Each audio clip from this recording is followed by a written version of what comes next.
So if you watched the vise repair video last week, you can look at it here. Actually, before you watch this, go look at that first. Then come back to this, and then this will make more sense. I intentionally left out a small detail from last week's video, and that these vices with age get some weird little issues. At that time, I didn't really know how to fix them, but now I have a solution. The first issue, and that I think is just due to a missing part, is the backlash of the moving jaw.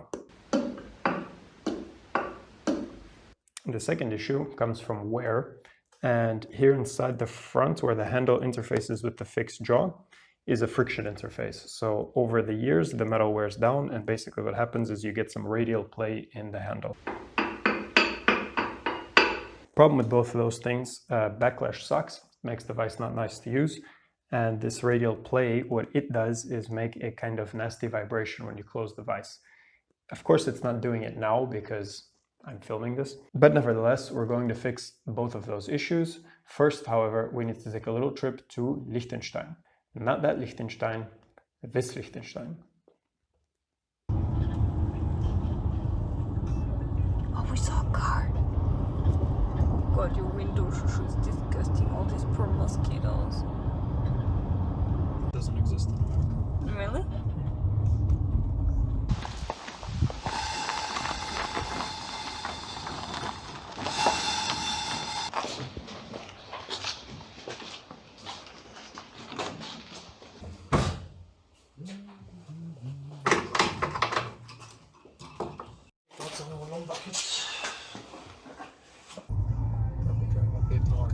There is a horse on the video. Oh, you have to put this video. Oh, now we turn towards the sun. You will look like a. Just get it home in one piece.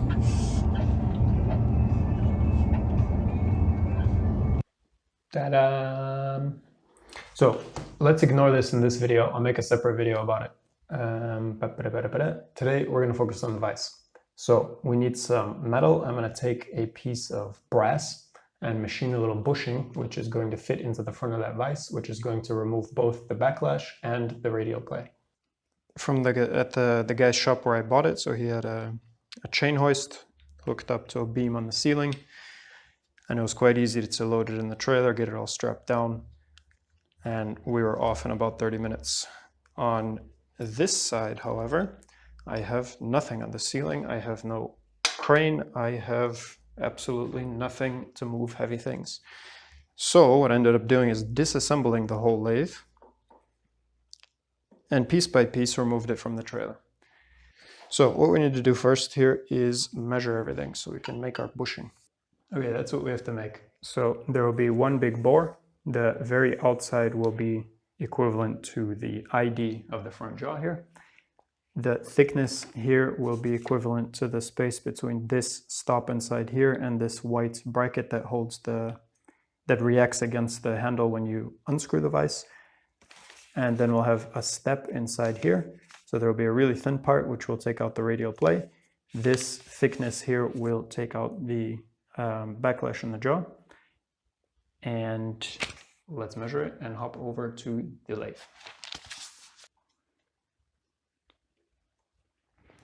62.5. So the thickness of this guy, which is 8 points, and then we need the OD here, which is going to be 61.8. All right, so here's a little piece of brass. We have one small problem in that the tools, so there were a few tools with the machine. I don't have any other ones yet, so I'm trying to do this with what I got. The tools are actually the wrong size. So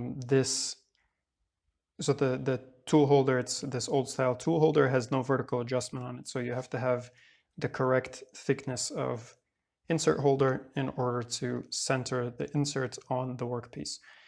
We don't have that possibility. So what happens, if you see here, when you face the part, you get a little thing in the middle here because we can't go all the way to the middle because the tool is too high. So I think we can get around that doing this with what we got. We need to basically now face this completely flat, so there's a little bit here, there.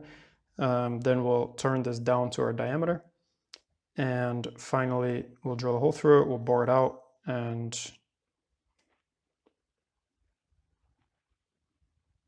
that should be it.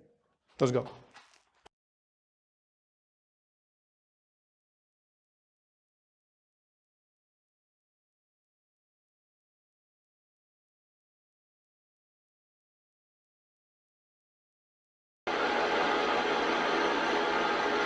All right, so here's what we got. We need to get a little bit creative here. Because we can't make this completely flat, and I also don't have a chuck for the tailstock yet. I'm going to have to make here a mark. I'll do it with a drill. I only have a really big drill, unfortunately, for the tailstock, so we're going to have to make a little mark, chuck it up in the drill press, drill it out with a small bit, then we'll put it back here and make a hole with a big drill, and then bore it out with a boring bar. The OD here is a little bit big because I guess when I remove this and put it back in the chuck, it's not going to run exactly perfectly, so I left myself half a millimeter to touch it up again when it's back in here. This thing seems to be duller than shit, so we have to re-grind it a little bit. We're boring, baby.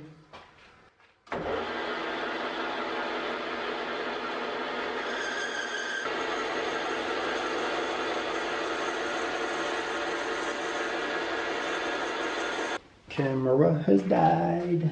Okay, let's try to get this to 40. So it's currently at 38-ish. Okay, let's test the fit first before we do anything else. So here's our thing. It should fit in there. And it does. Okay, good. So next thing, I'm gonna flatten up the back inside face of the bore here. So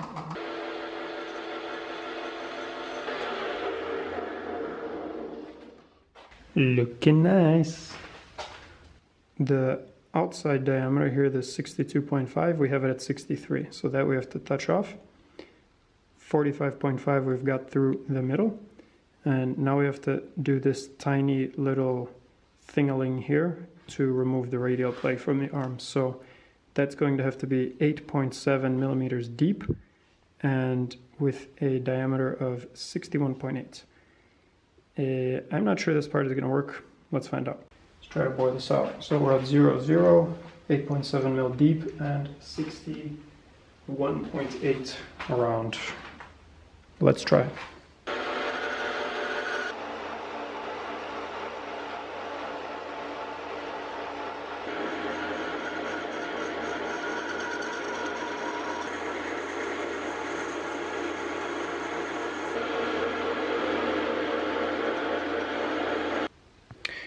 Fuck you, Canon. Works for me.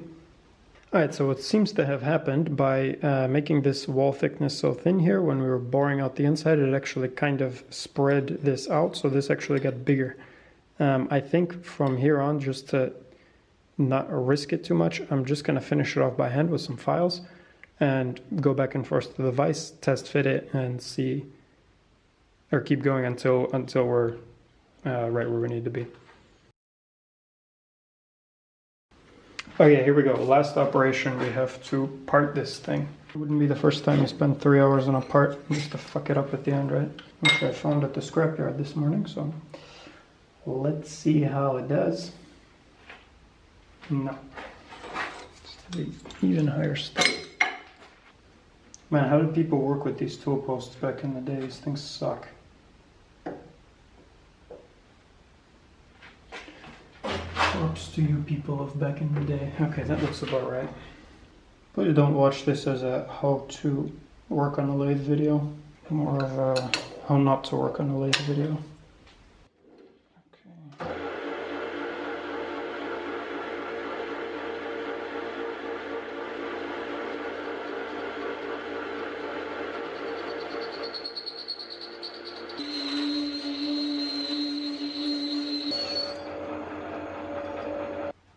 Okay, one little last operation here is to remove this little parting thingy that's left here because the parting tool is not ground flat and I didn't want to regrind it, so we got a little thing left.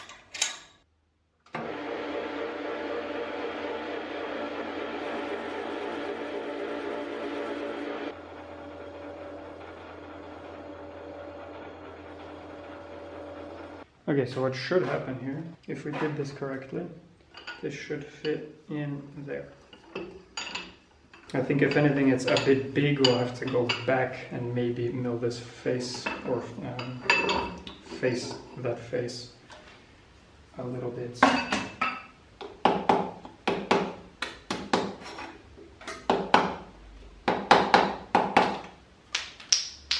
Okay, so that looks nice. This is sticking out a little bit, so we'll have to take that down some. Oh.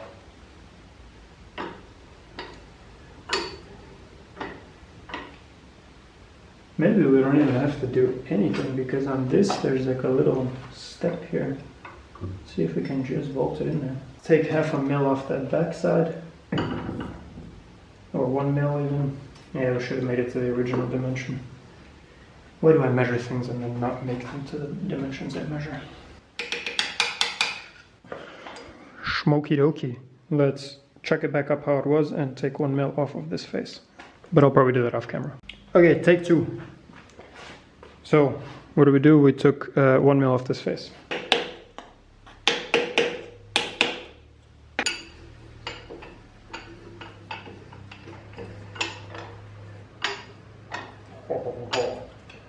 So, no play, and check out the, what is it called? Ooh, look at that. Super nice. So, last step, what I would do, let's throw some grease in here, so it's really nice and sexy.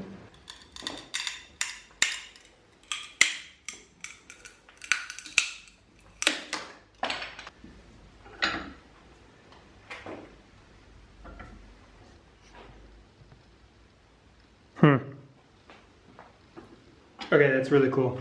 Everybody needs a turning machine. Lathe, that's what it's called. That's it. Ciao.